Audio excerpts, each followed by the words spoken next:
ಕನ್ನಡಿಗರ ಮೇಲೆ ಮಹಾರಾಷ್ಟ್ರ ದೌರ್ಜನ್ಯಕ್ಕೆ ಖಂಡನೆ. ಸಂಜೆ 6 ಗಂಟೆಯವರೆಗೆ ಕರ್ನಾಟಕ ಬಂದ್. ವಾಟಾಳ್ ನಾಗರಾಜ್ ನೇತೃತ್ವದಲ್ಲಿ ಜಾಥಾ.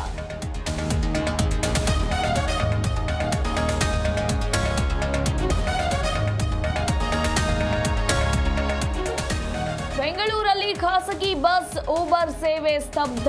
ಎಂದಿನಂತೆ ಮೆಟ್ರೋ ಬಿಎಂಟಿಸಿ ಬಸ್ ಸಂಚಾರ.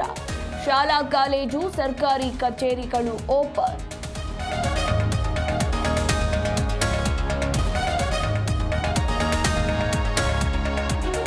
ವಿಧಾನಸಭೆ 2 ಸದನಗಳಲ್ಲಿ ಹನಿ ಟ್ರ್ಯಾಪ್ ಸದ್ದು. ಸ್ಪೀಕರ್ ಮೇಲೆ ಪೇಪರ್ ಎಸೆದ ಶಾಸಕರು ಸಸ್ಪೆಂಡ್. ಗದ್ದಲದ ನಡುವೆ ಹಲವು ವಿಧೇಯಕಗಳ ಅಂಗೀಕಾರ.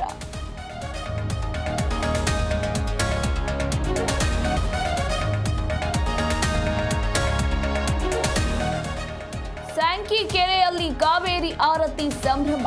ಜೀವ ಜಲಕ್ಕಾಗಿ ಕೆಆರ್ಎಸ್ನಲ್ಲೂ ಕಾವೇರಿ ಆರತಿ. ನೀರಿಲ್ಲದೆ ಪರಮಾತ್ಮ ಇಲ್ಲವೆಂದ ಡಿಕೆಶಿ.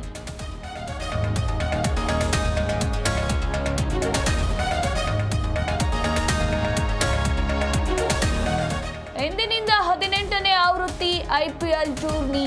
ಟ್ರೋಫಿ ಗೆಲ್ಲಲು 10 ತಂಡಗಳಿಂದ ಕಾದಾಟ. ಸಂಜೆ ಉದ್ಘಾಟನಾ ಪಂದ್ಯದಲ್ಲಿ ಕೆಕೆಆರ್ ಆರ್ಸಿಬಿ ಸೆಣಸಾಟ.